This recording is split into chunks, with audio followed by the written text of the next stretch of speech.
Which receipt should you be keeping? This is another question we get a lot, so I'm actually going to break this down for you.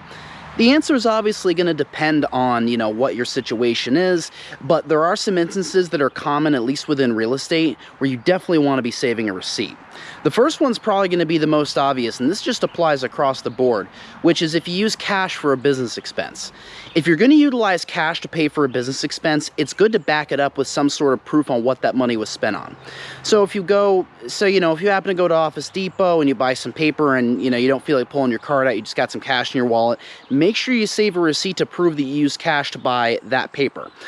Later on, we can make sure we account for that expense correctly on your tax return. So the next and probably most common instance where you need to save an actual receipt is when you buy something for the business that comes from a big box retailer.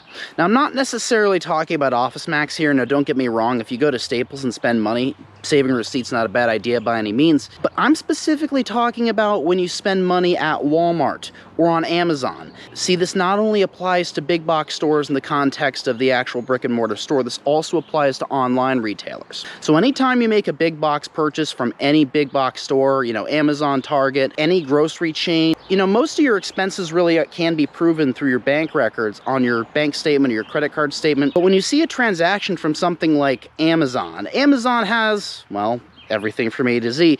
So if you spent 50 bucks and you're saying it's for a printer, but we don't actually have any receipt of the printer, well, at the very least, that's called into question. Now, even though I've given you these general rules, there's nothing wrong with saving a receipt.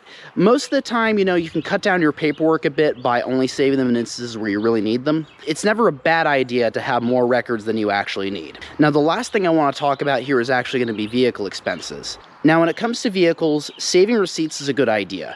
That includes receipts for tires, other maintenance. Now, not only is it a good idea to keep receipts of your expenses, but there's a few other pieces of information you want to make sure you keep track of as well. Now, if you're filing under a sole proprietorship, otherwise known as a Schedule C, which is what most of you are probably filing under right now, unless you have something like an S-Corp set up, there's actually a document we complete to put your auto expenses on that tax return that breaks some things down.